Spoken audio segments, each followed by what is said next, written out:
Welcome to another episode of Under the Barbell Strength podcast. I'm your host, Colton Haynes, and if this is your first time tuning in, we'd love for you to follow and subscribe. Feel free to leave us a comment with any questions or topics you'd like for us to cover. The purpose of this podcast is both educational and an opportunity to showcase some incredible coaches I've had the privilege to meet throughout my journey in the strength and conditioning world. I think listeners will enjoy the diverse range of guests who will share their experiences in coaching, enhancing athletic performance, nutritional strategies, speed training, and exploring the mentality of being a strength coach. By uncovering the weight room philosophies and strategies that make these strength coaches successful, you'll gain valuable principles to elevate your own team's performance. So join us as we grow together one conversation at a time.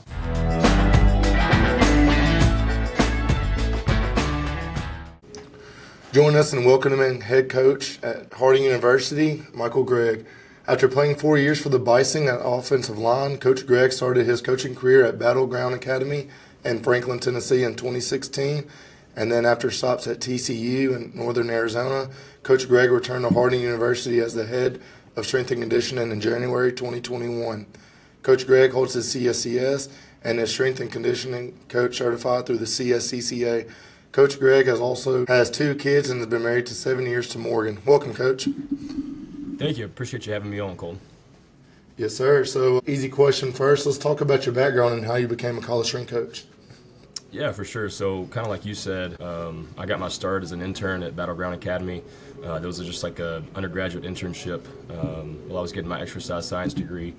And it was a summer internship, and I was working with 7th grade through 12th graders. And that was an incredible experience, just kind of learning. I feel like if you can coach a 7th or 8th grader, then you can kind of get across to just about anybody how to move well. But that was an awesome first time experience actually getting to coach athletes. And then after that, like you said, I was at TCU. I started as an intern my first semester there, and then got held on as a GA for a year, and then moved on to Northern Arizona, where I was lead for men and women's basketball as an assistant there, and then got to work with football and help out with some other teams as needed. And then I've been back here at Harding since 2021 as the head strength coach. I actually got to start the program, the strength conditioning program here, because before me it was just sport coaches that kind of ran the weight room for all the various teams. And at that same time, the university started a master's program in strength and conditioning, which has allowed us to have grad assistants and a bunch of interns and a lot of really cool things that we're able to do and have resources for that have helped kind of grow our strength conditioning program. You're doing a really good job at that, well known throughout the D2 world and, really all strength coaches. So, you talked about being at the high school level, the Division I level, and now Division II. What commonalities do you see between all 3 of those levels and even differences? Yeah, I think the commonalities and really with all the places I've been, athletics is held to a really high regard. Even at the high school, Battleground Academy, they have a rich history in athletics and they want to be successful, and they put a high priority on just student wellness at that high school. And so really everybody there was taught to move really well first, but there was a lot of competition, a lot of competitive drive, and a lot of really talented athletes that would have gone on to play in D2 or the D1 level. And that same is true, working with Division I schools. The competitive nature, the drive, the intent that so many of these athletes have, and by no means was they're the best athletes in the world at TCU or Northern Arizona or even here at Harding, but the best ones have always had kind of like that chip on their shoulder. They kind of find that edge, and that's what's kind of been the commonality, I guess, between all of them. And then the differences has just been maybe their skill level on the field. Almost everybody that's kind of that weight room strong, that shows up at every level, that just loves training. They love the weight room, they love the off-season stuff, but the difference has just been, what separates a D1 from D2 or a smaller D1 is just size and skill a lot of times. So that's, I guess, the differences that I've seen. And you mentioned the master's program got started there when you started. Talk about your staff and how big it is. What is your role at Harding? What teams do you oversee? Sure. So in 2021, that fall, we were able to pull on 4 GAs. I'd already been here for a semester, and I started working directly with football, basketball, and softball in that first semester. And that was really just because those coaches were most, I played football here. I should probably mention that. So that obviously I kind of had the in and buy-in with the football staff. But the basketball coach, who was also our athletic director at the time, and the softball coach was the ones that's like, hey, we want you to take over and do your thing.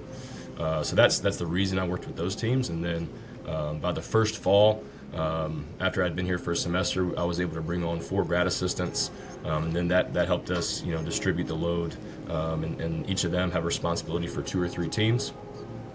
We've been kind of rolling with that ever since. Kind of the 4 GAs. It'll depend on the time of year. Sometimes the GA will move on and we'll have 3 GAs. The positive about having the master's program is that we always have like interns that are familiar with Harding and familiar with our expectations. So we've always had a lot of coaches that have been able to be on the floor. So now I have football and basketball, and then I'll help out almost as like an assistant for the GA for a couple other teams as needed. For like a bigger team like baseball, the GA will take lead. But just so that, if there's 40 or 45 baseball guys in the weight room at the same time, that they have the resources they need, then I'll step in, or another GA will step in. And then, the GAs will have almost full autonomy with their teams from a coaching perspective.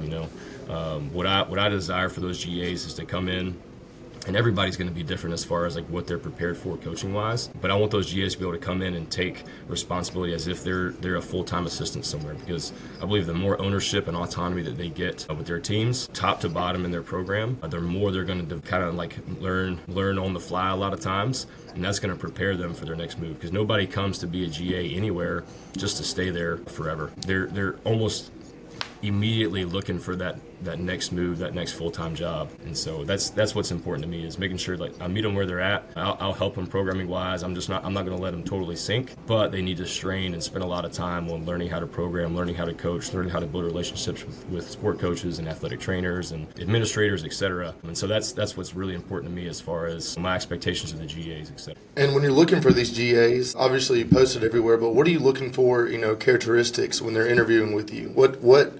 What kind of questions are you asking to find the best fit for you and your staff?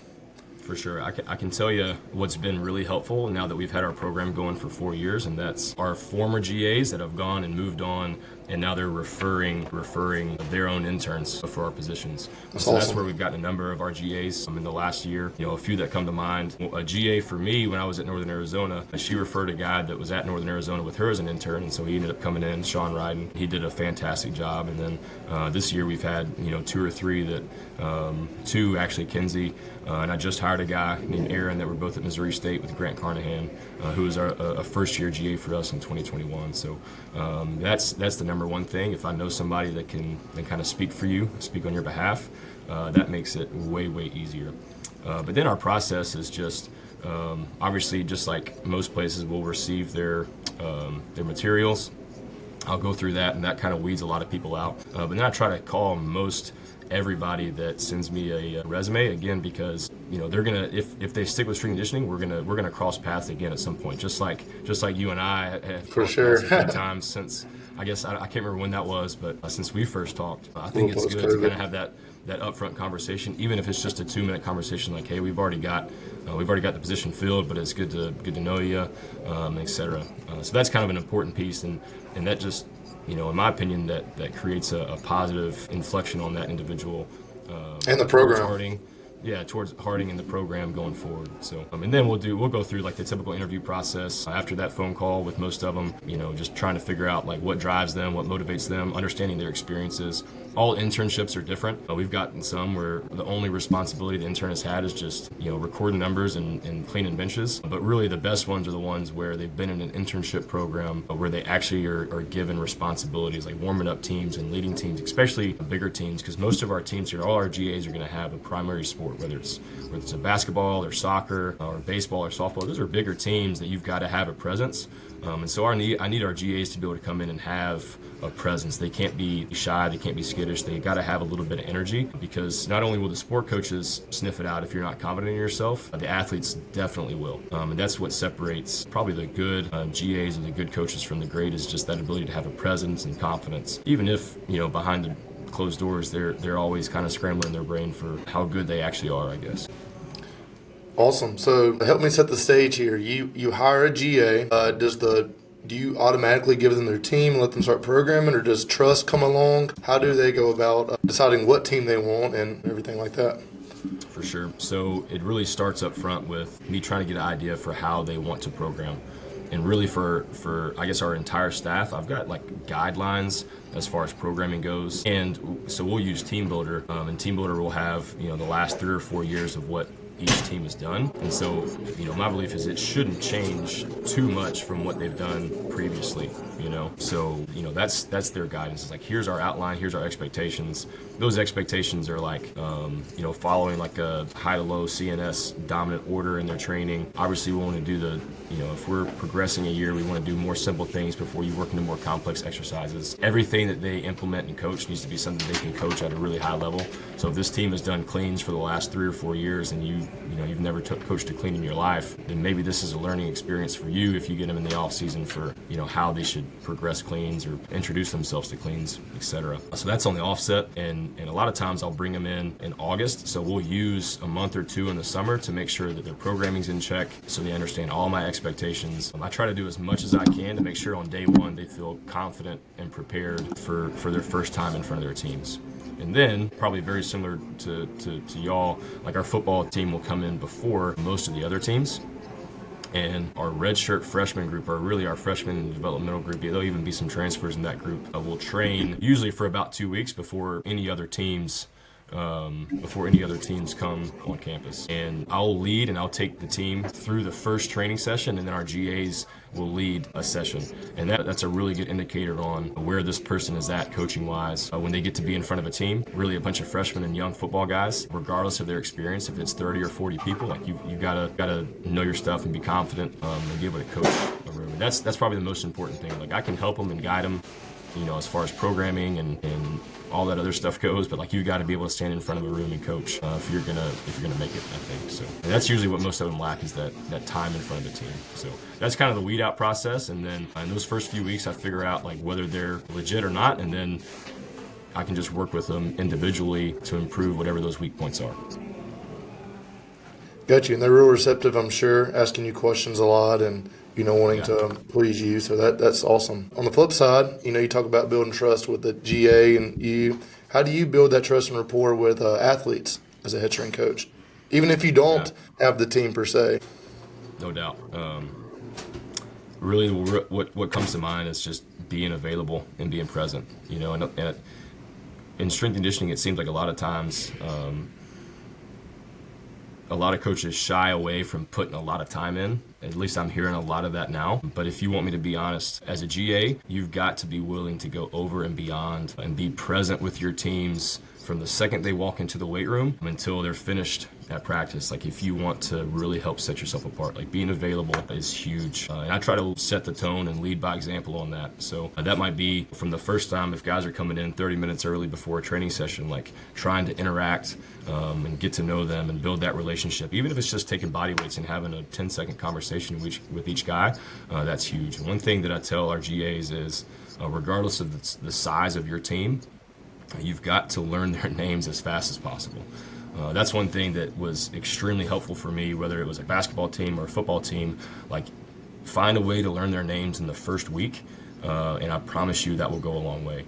And a really easy way to do that is every time you see them, say their name. And if you don't know their name and you kind of take on a little bit of embarrassment by like, hey, tell me your name again, then it'll help ingrain their name. And so you're not going to ask a guy his name 4 or 5 times, or more than 4 or 5 times. Like, you're going to end up remembering it. And so that's really, really important, is learning the names and then saying their names often. I think that's like a how to win friends and influence people gesture, I guess, is just saying people's names. That's huge. And so that's what I'll instruct our GAs on, and that's what's important to me. And then again, just your availability and not shying away from uncomfortable conversations, I think, is the next piece on building that buy-in, building that accountability. Knowing regardless of what that young man or woman's background is, like, you're going to be there for them and you're a resource to help them grow and develop their athletic abilities, but not only their athletic abilities, their physical, their mental abilities. For us here at Harding, being a Christian school, like we can definitely lean into the spiritual side of things way more than a lot of universities, which is powerful. So I would say those few things are really important. For sure. But what about a significant moment that either a player or coach has taught you recently that made you a better person or a better coach? Yeah. I think, recently what comes to mind is, at the end of every season, the majority of teams are gonna end with a loss unless they're in a bowl game or something like that. But then, really every time our football team gets into the postseason, like we go into each game knowing that like there's a tiny chance sometimes that this could be our last week together. And so really what drives me is talking with those guys that I've now been around for 3 or 4 years, and just look at them in the eye and say, hey bro, I love you. I'm so glad to know you. I can't wait to see what you do for the next 15, 20 years of your life. And every time you come back here, just know I can't wait to see you again. And then hearing those players come up to me and have positive things to say, that's what our football program here. I think it is built on a foundation of love. And so I think feeling that and being open to that and being receptive to that is powerful. The same is true with hearing how our coaches talk to our players. It will change a young man's life in their time here if they let themselves. And it definitely has an impact on me and the kind of man that I want to be, the kind of coach and kind of husband and father I want to be. For sure. Yeah, that is powerful, like you said. So let's talk about methods that you use at Harding. Sure. What are things you like and you're kind of messing with now? Yeah, so I think I'm always looking at all of our athletes, I guess. And so sometimes it can be challenging. I guess sometimes it can be challenging to not just kind of stick with a lot of similar stuff. But I think one thing that I've gotten more comfortable with over the last few years, and one was working with women's soccer, especially in their in-season, and now working with basketball the last 2 in-seasons, is the realization that you can get away with not doing as much as typical strength and conditioning maybe has in the weight room. There's a lot of gains to be had outside of just the barbell and the dumbbells and all that stuff, if that makes sense. So I think that comes to mind when I think about our program as a whole, is helping our GAs realize that if you open up the NSCA textbook, or if you open up the 531 manual, or whatever other training manual, that might be a good frame of reference to pull from early on, but not every team like soccer or tennis or golf necessarily needs to train that way. So I think keeping an open mind is important. But the flip side of that is when it comes to football, I've got 8 hours with them in the off season. And so for us, it's important first for our guys to move really, really well. And I guess we're probably about 5 or 6 weeks from our last ball game. And so there's still going to be guys that are beat up, banged up. They're going to be coming off of surgery. And so there's a bunch of those, but then there's a bunch that were in our developmental program all season that are hungry to continue to develop. So I think another thing that's important, especially going into this off season, is understanding those guys that are still in need of development, whether it be strength, power, speed, etc. Then there's guys that we got to get them feeling really, really healthy, make sure we get the spring ball feeling really good, and get them back or slightly past where they've been in years past. Those guys that have a lot of experience that we need to be dudes for us in the fall. And so I think that's another thing, is being able to adjust and adapt the program based on the individual needs of the athlete or the group. That's probably really important. That's something I didn't do a whole lot of early on, my first couple years here. But now I feel like the system that I've followed has been consistent enough that we can start branching out and have 2 or 3 different programs being ran in the weight room, even though there's 48, 50 football guys in there at the same time. So I can dive in, I guess, a little bit more to that if you want me to, but I think those are just kind of the broad strokes of it. Sure. Before we get into the off-season talking, is there a word that maybe y'all base your off-season off of, and then does it change each year to year? Is there a specific word that Harding football uses? Yeah. Well, I think what Harding football might be is going to be different than what I will drive for me and my pre-training talks and all that kind of stuff. For Harding football, our foundation is honor God. That's you can't really walk around a football facility very much without seeing that, because we believe that everything that we do should honor God, and that's in our word, our speech, how we interact with one another, etc. A couple of important principles from Harding football is this concept, and I'd love to talk more about this. Maybe maybe in a different context later, but this concept of AVO, or Amor Vincit Omnia, and I kind of touched on it already, but that's love conquers all. It's a Latin phrase, Amor Vincit Omnia. That's love conquers all, and that's kind of our offensive motto. And when times are tough, when things aren't going our way, whether it be on the football field or just in life, AVO is kind of what we live by. Remembering that at the end of the day, love is going to be the driver. Not hate, not negativity. It's going to be love. And then kind of our defensive motto is this idea of code black. And code black is something that Coach Simmons, I think, introduced when he was the defensive coordinator here. And there's multiple different principles of code black that drive a lot of what our defensive mentality needs to be. But you asked about a specific word. I'm actually going to go back to what I guess my word was the first offseason that I had these guys, because everybody that I've coached since then hasn't heard this, and it's really it's details, but it's how we map out those details. So if you can think of it like a what's it called when you have like a word that ends up being a bunch of other words, like an acronym or an whatever acronym. It is. So the D in details is discipline, and the E is empower. The T is trust, the A is accountability, the I is intentional, the L is loyal or loyalty, and the S is sacrifice. And so each week of our first little block of off season, that will be what drives my thinking and the things that we're doing. So just imagine like your first week back with the off season, like how important discipline, all those different things are. And again, it might just not be that we talk about it one week, but it'll be a reoccurring theme throughout the all off season about being disciplined in how you dress, how you line up, how you leave the weight room, how you speak to people in the building, etc., how you handle your classroom work, all these different things that kind of just fall on discipline, doing the thing that you know needs to be done that you don't naturally necessarily want to do because in the end it's going to make you a little bit better. That's what's discipline. That's what they'll hear from me a bunch. The E, like I said, is empower. And that's what we'll kind of flow into is like, what can you do to make the guy next to you feel like he's on top of the world? Like, how can you make him feel better? How can you pour into his bucket and make him better? Maybe that's through competition. Maybe that's through pushing yourself so he pushes himself a little bit harder, etc. Trust and accountability, those are kind of self-explanatory. But a big theme is, obviously in this day and age, like we're going to end up with transfers. We're going to end up with a lot of new guys in our program. What can we do to kind of build trust, on the offensive and defensive side of the ball? How can O&D trust each other to get the job done? I think that's something that's deeply rooted in our team. And then accountability is like, how do I hold myself accountable so that I feel like I can hold the guys next to me accountable, because it's hard to hold somebody accountable when you're not living right, so to speak, And then intentional, like there's a purpose and drive and meaning behind all the actions that I have from the second I walk into this building until I leave.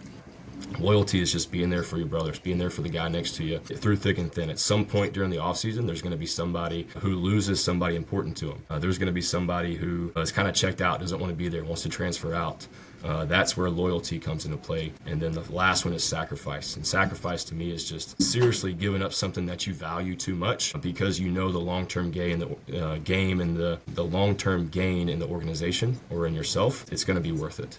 That's kind of all of it. I know that was a lot, but all that kind of stuff is important to me, and I think about it all the time.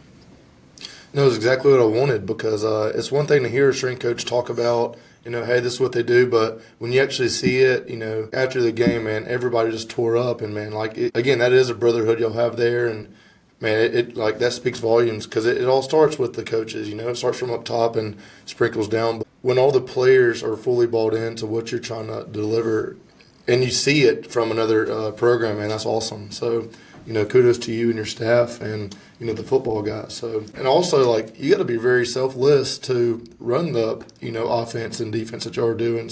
A lot of high praise for me and, our staff, because we mentioned it as well. So, going into this offseason, we talked about your word and everything. Let's talk about your program.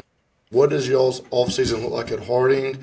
4 times a week, 3 times a week, the speed work, just kind of lay it out for us. Yeah, for sure. This is where I always kind of get mixed up because I'll end up talking myself in loops and circles. So Yeah. just hang tight with me. I'll do the best I can. So I think it's important to know that we'll start spring ball earlier than most teams do. A lot of programs, it seems like it's 6 to 8 weeks before their spring practices will start. We usually start a week or 2 after signing day for whatever reason. And so that really only gives me 6 weeks a lot of times, 5 to 6 weeks depending on how everything goes. And obviously because NCAA stuff, we can't start until the end of the first week anyway, and then that runs right into MLK Day. So that drives a lot of my decision making about how we start our off season. To put it plainly, we'll train in the first full week that we have, we will train 5 days. And I guess you could think about it simply by thinking kind of high-low model, I guess. Monday, Wednesday, Friday are going to be our higher intensity days.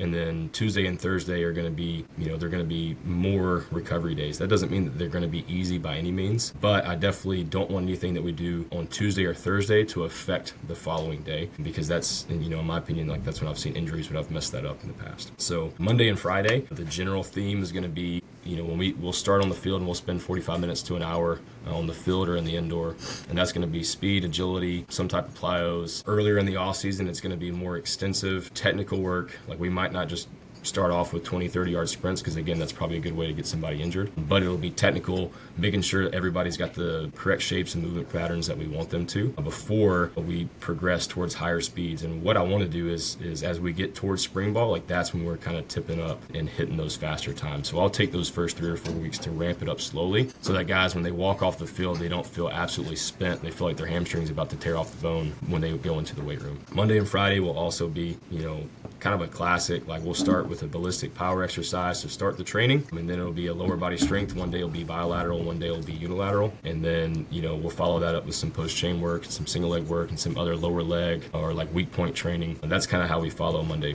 Friday. And so Wednesday on that high day, everybody's kind of familiar with the mat drill concept, I guess, in football. I guess it's my version of mat drills, where everybody will be together first thing in the morning. So it's the only time before spring ball where our whole team gets to be together. And we'll do a good warm up. We'll do some more speed and agility technical work in our warm up. And it's exciting and fun, because it's a challenge for me to figure out how can I organize 100 guys to move in a certain way and with the intent and discipline that we need them to have to really enjoy that time together, but still can get after it at the same time, And so then we'll go into a 6-station circuit. 3 of those stations are pretty high intensity, mirror agility type drills. And again, we can kind of progress that as we get closer to spring ball as we need to. The other one's going to be a multi-directional plyo, and I'll have me or a GA that'll coach it up again to make sure it's as technically sound as it can be. And again, that day will be more extensive in nature. And then we'll finish with another competitive line drill that a lot of times our head coach just loves that one, because guys will compete and get after it, just like a 5-5-10 sprint.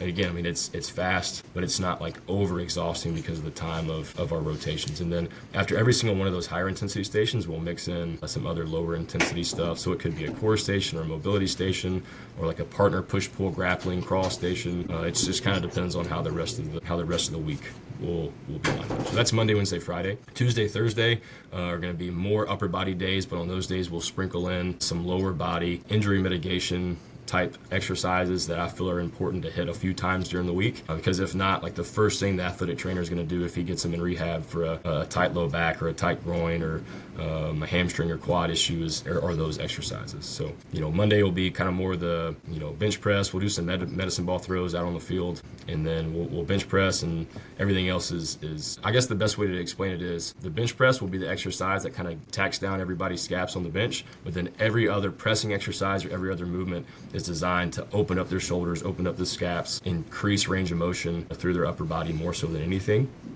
And that day is going to be more higher volume compared to Thursday. Thursday will be a little bit lower volume, a little bit more intense, and Thursday is going to be more of like the pulling type exercises. And we'll always finish with some arms or some neck work on those Tuesdays and Thursdays. On the field, on those days, we usually do it before. It kind of depends on kind of how I'm feeling for the week.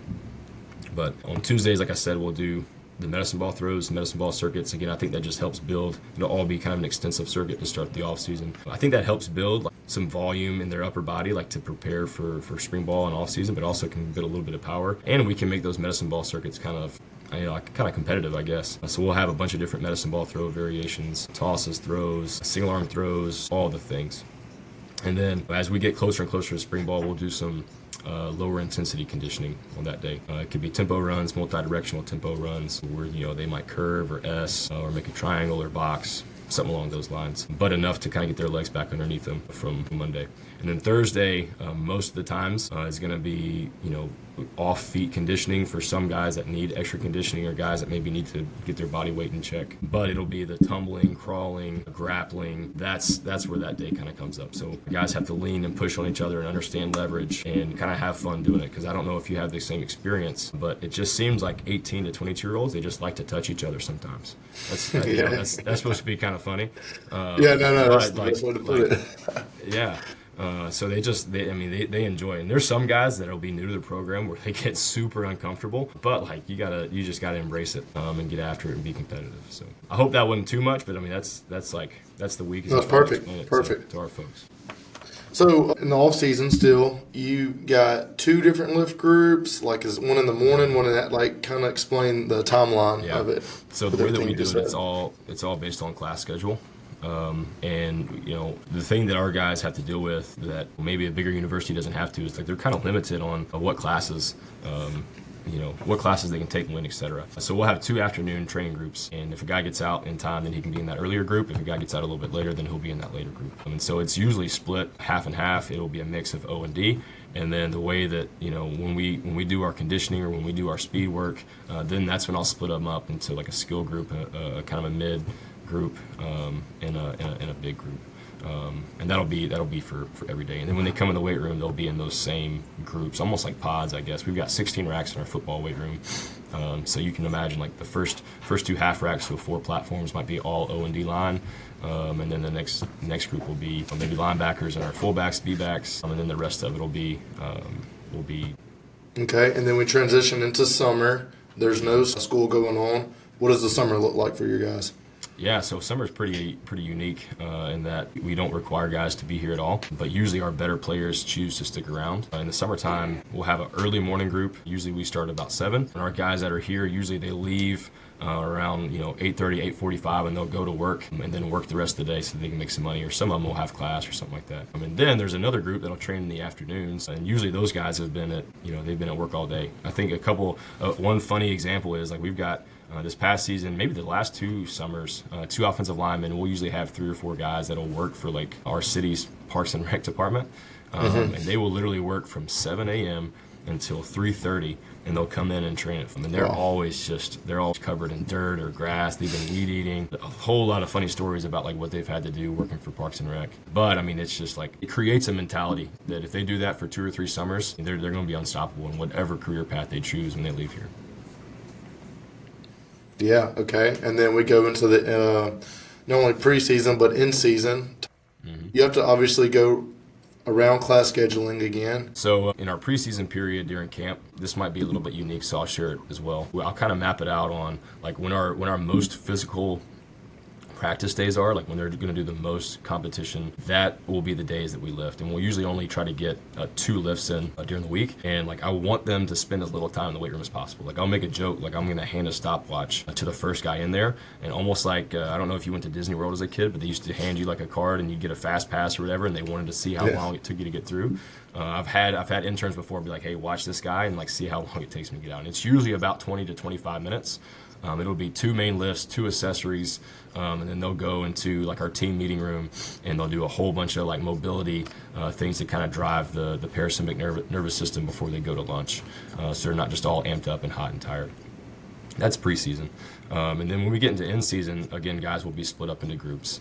What we've done the last 2 or 3 years, it can change year to year based on class schedule again. But we have a 6 a.m. group. The 6 a.m. group will go from about 6 until about 6:50, and then they have special teams meetings in the morning. So I've just got to make sure those guys that are in the first special teams meetings can get out in time. And then there's a 10 a.m. group and then a 1 o'clock group. And then our specialists will train right after practice. And so that's how we follow Tuesday, Thursday. And then when we're playing every Sunday, our guys will come in. And here's kind of the way that the whole in-season program works. The guys that do the most on the field and practice and in games, they'll do the least in our training, like just the lowest volume, I guess, in our training. And they have a lot more autonomy into what they do based on what feels good. Like I don't want that mental friction with every single exercise. If a guy feels like he's forced to do a back squat or forced to do an RDO or forced to do a whatever, and a lot of our guys that have been here for a while, like I trust them to do that. That's not everybody, but by and large, that's how a lot of our upperclassmen are. They've earned that right to have that autonomy. So Sundays, the first thing our guys will do after a game is they'll check in with the training staff. They'll check in with the athletic training staff, and they usually have a window to do that. And then once they've done that, they'll come into the weight room. And our guys that have played the most, the only thing that they're required to do is a little soft tissue circuit, some mobility and activation to try to restore range of motion and regain range of motion that would have been lost the day before. And we'll have them jump on our force deck system. And that's just so that we get a weekly snapshot of what their counter movement jump looks like. We can look at RSI modified, a bunch of those different nitty-gritty metrics. That's the only thing they're required to do. If they want to do a lift, then that's predominantly upper body. Like that'll be the day that they bench press if they choose to bench press. I put it on that day on purpose because the guys that really care about their bench press are going to get a little bit of work in, and then everything after that will be either a horizontal pull or a vertical pull or something for the shoulders, etc. The guys that do the least or don't play at all, excluding our redshirt guys, they will also do some deadlift and some heavier, frontal plane unilateral work that day. A little bit higher volume for those guys as well. Those guys that don't play as much. Same is true on Tuesday. Everything's just scaled kind of based on volume. Most of the movements are going to be the same, so that I'm not coaching like 2 or 3 different programs exactly at the same time. But all the movements will be the same, but then everything will be scaled based on volume or speed on the bar if we're using velocity. And then we use Team Builder, so I can go in and program like our gold group, which is our guys that play the most. They will do, they might do X reps at X percentage, whereas the younger guys that don't play much will do, usually the same percentages. I keep the percentages the same, but then just the volume's a little bit higher. And that'll be for just about every exercise that day. And then, so Tuesday's a little bit more of like a power and strength day, I guess. And on that day, instead of doing 4-step jumps again, we'll do a just jump mat jump. And that's just a fast, we can get guys on there in 10 or 15 seconds.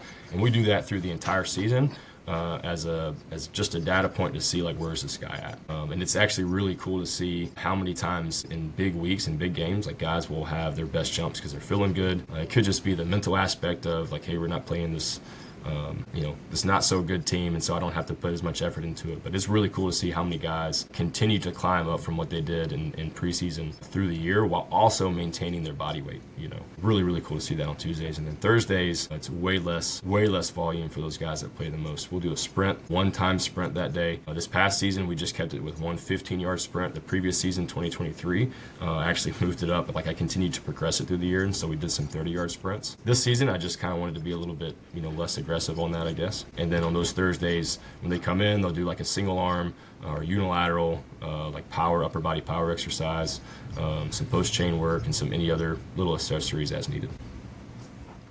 And then your Devo guys, are they coming in same amount of time, 3 times, 4 times? Man, I love training our red shirts, man. It's awesome. So those guys, they will always go 3 days a week. If we can steal a 4th day, we'll do it. And so they'll go Sundays. On Sundays, we have like a team meeting in the evening, like after they've gone to the training room and had position meetings and all that. And so they'll train after the team meeting. Because, there's a lot of good learning experiences from those like day after game team meetings, and it also sets the tone for the following week or for the week coming up. And so we like to have our red shirts there for that because there's just a lot of culture talks that will happen in those times, I guess. And so they'll train right after that on Sundays, and that's kind of the day where we'll sometimes, it kind of depends on the group if they've earned it, but we'll do the sprinting, a lot of sprint development type stuff. This past year, one of our interns had worked with Zach Dakin at TCU, and we started implementing a lot of his like traveling 3D movement prep skills with that group as well. And then they'll come in and they'll do a pretty beefy lift. And they also go Sunday, Tuesday, Thursday, and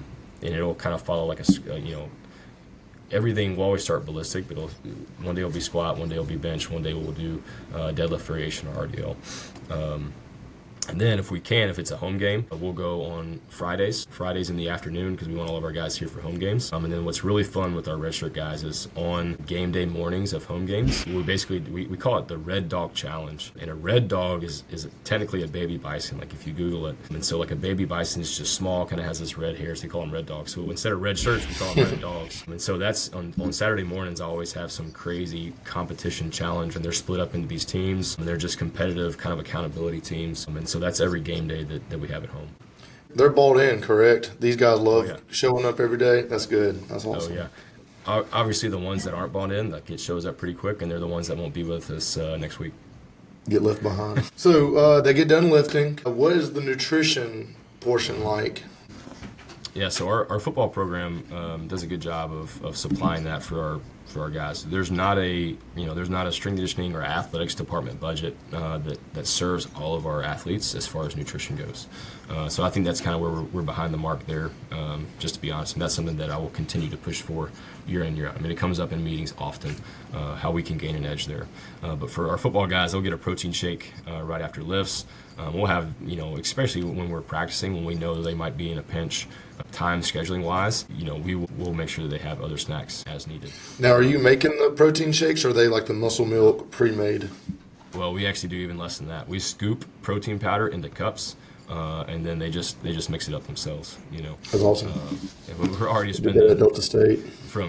there's not a ton of extra money floating around here, so we do what's economical, but also gets the job done. And I don't necessarily hold them accountable to make sure they get their shake, but they can come in and get those whenever they want to, and that's just kind of the way that we've always done it. So it's half the cost to do protein powder in a cup, and a little stir straw compared to muscle milk, and those, they're all getting kind of outrageous. But what I want to speak on though is the more that we pour into the importance of nutrition, like I talk about it almost daily with all of our student athletes, the more the ones that care will buy in. And I think we have a lot of our student athletes across campus that are willing to be bought in on all the little things that it takes to be elite, probably more so than at a lot of schools. And I think that's the nature of our university, kind of having high expectations for how our student athletes live and conduct themselves. But it's also become part of what our athletic department is about. So one thing that we talk about is before training, you need to have something. And if I ask you hey, what'd you have, if it's morning, what'd you have before you came in? They need to have an answer. Even if it's not a great answer, they need to have an answer. What's funny is if I do that to a football guy and he's I didn't have nothing, then I don't really have to say anything. It'll be his boys that kind of hold him accountable. That's kind of that accountability piece. And that goes, if they don't do it, they at least won't get out the door without knowing, what they did was not optimal. And so pre-training, post-training, they always need to have something. And we're always talking about educating on nutrition. We're fortunate that this year we added a resource for our student athletes that they can scan a QR code and meet with a campus dietitian who he actually works really closely with UCA's student athletes because that's in Conway. It's about 45 minutes away from us. And so that's been an awesome resource that our student athletes can use if they want to, actually meeting with a registered dietitian. And our dietetics department on campus will also host a student athlete information night so that the information that I'm given is repeated by an actual professional in that realm, not just me all the time.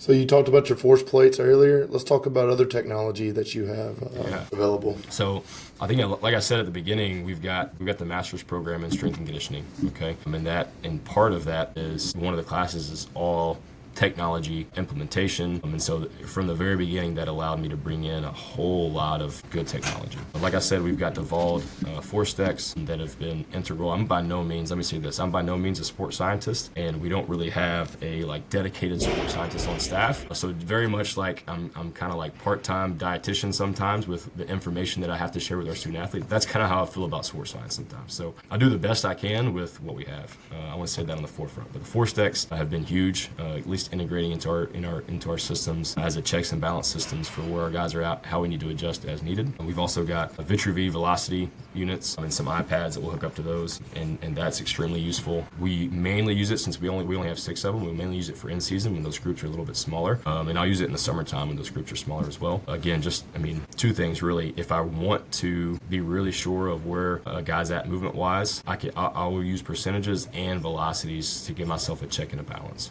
And it really just drives intent. For most men, they're going to be, and women, I guess, they're going to be extremely competitive. So every time we put them on, the football guys, or even softball has used them quite a bit in the last year, you can see at the rack how they will choose to compete and try to move a weight a little bit better. Obviously, we want them to move well first, but when they can start driving that intent, we know that there's some power there. So that's the Vitruvi units, and then we will use Brower timing systems. Just about every one of our field sports will use that on a weekly basis. We've got 2 different setups, so really, really nice to have that so we can get good sprint times, fly 10 times, or top speed times, depending on the sport. This year we'll also start doing a little bit more 505, change direction type stuff and measuring that. And let's see, we use Team Builder. I think I mentioned that. I don't know if that's necessarily technology or not. Probably no. We've got access to the polar heart rate straps. It's actually sitting right here next to me. We've got a catapult vest that our football team is one that uses that the most. We've got 25 of those, so we can put on our O&D guys and maybe even a few backups. And really that drives everything that I look at off-season volume running wise for our football guys. And it'll really help us, especially if a guy turns his ankle or misses a practice or two, and getting him ready ready to go back on the field. Again, I'm not a sports scientist, so I don't stay at practice all day and like track training loads and say this is when this guy needs to come out. But it's been an extremely valuable resource to get a snapshot of what our guys do, what the demands are, what the actual demands are of each position. Because with our offense, I mean, it's incredibly different than some guys that I've talked to that have a spread offense where their guys are just going all day, and that's been useful. So that's what we use on a weekly basis at least. Is there anything you wish you had that you didn't have? You mean just technology or just in general? Yeah, technology. I would love a better way to track probably body composition. That gets pretty expensive. We've got like the little handheld things, and we've got a doctor in town that'll let us use like the in-body scanner. But how accurate is the myoelectrical impedance? That's kind of up in the air. I can measure myself back-to-back times, and it'll be a plus or minus 3% change. I think that matters. So I think that would be super useful. We demoed the Nord board from Vald, and I like a lot of the information that I got from that in the semester that we used it. I was able to at least group guys into like an imbalance group and a non-imbalance group, and then try to address some of those larger imbalances with a little bit of success. And so that was kind of fun. I'm sure there's some other things that I'm not thinking of off the top of my head, but to be honest with you, like I'm not even an expert at the catapults or the force techs as it is now, and I'm learning something new or how somebody uses it every week, just because there's a lot of different other priorities that come to mind. So I'd rather be just a stinging expert at what we do have instead of getting a whole bunch more stuff. It would, honestly though, it would be cool to have like a 1080. That'll probably be like if somebody says like, hey, we've got the money technology wise to do a little bit more, that might be where I go. But I mean, those run rockets are starting to get popular too. Have you seen those? Yeah, no doubt. When I was an assistant, we had just built a new training center as I was leaving, and I think we ordered 5 run rockets, so I was excited to use those, and then we just use sleds. We just use sleds now, but the run rockets they seem really, really quality. For sure. Wrapping up here, what recommendations for resources would you recommend to other coaches, young coaches, people who are maybe at the high school level, someone starting out? What would you recommend doing? Yeah.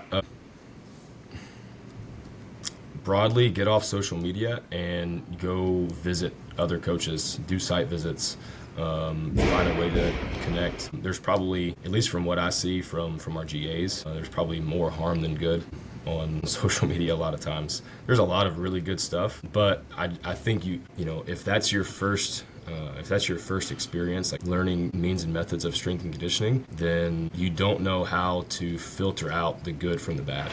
You just get a lot of stuff, and it's up to this young strength coach to determine, is this good or bad? And most of the times they just think everything is good. They think everything's a tool. And so I think if you try to learn from legit strength coaches that have been doing it for a little while, and then get back to the textbooks, get back to there's a lot of online resources and podcasts and stuff that people can learn from. One that's been extremely helpful for me in our GAs, every time I show them a Strength Coach Network video, they're like, man, that's better than everything that we learned in class in the last week. So Strength Coach Network does a phenomenal job. They've got a fundamentals course as well that it's expensive, especially on a strength coach budget. But I think that if you can afford to make that investment into the fundamentals course, it is elite. And it does a good job explaining everything from a bunch of different coaches, So if you like an easier way to gather information, I couldn't recommend those two from Strength Coach Network enough. As far as like books and all that kind of stuff goes, what I find myself recommending to our GAs often, it kind of goes back to the old stuff. What is it?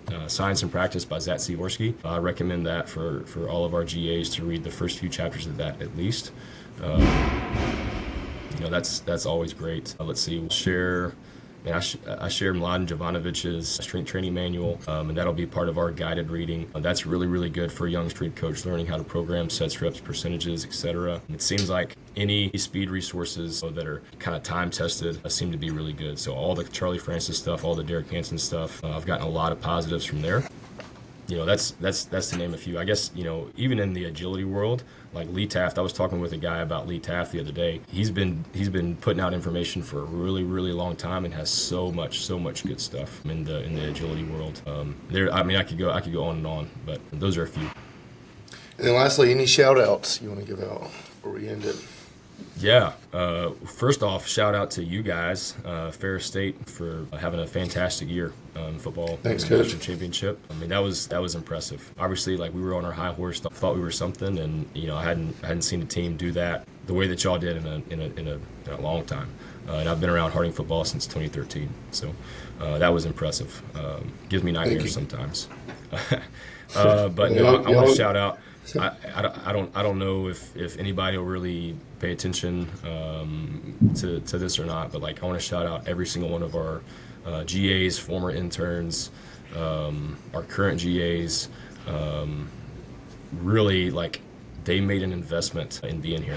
They made an investment financially, but also with their time in being here. And there's a lot of mistakes that I made, especially in the first few years, and I continue to try to not make those same mistakes with how I treated them, with how I spoke to them. But they laid the foundation for something here that is having a massive impact on our student athletes, and they continue to do so. And so, I try to tell them thank you every chance I get, but hopefully a few of them will hear this, and I just know that whoever you are, I'm talking to you. So thank you for what you did, what you invested in us here, everything that we've done successfully in athletics. Like, you guys have had a hand in. So that would be it. I could shout out a lot of other folks, but they deserve the credit a lot of times. For sure. Well, again, thanks for coming on, and appreciate you, man. Yeah, thank you. Shout out to you as well. I appreciate the time and the platform for a little bit. Thank you.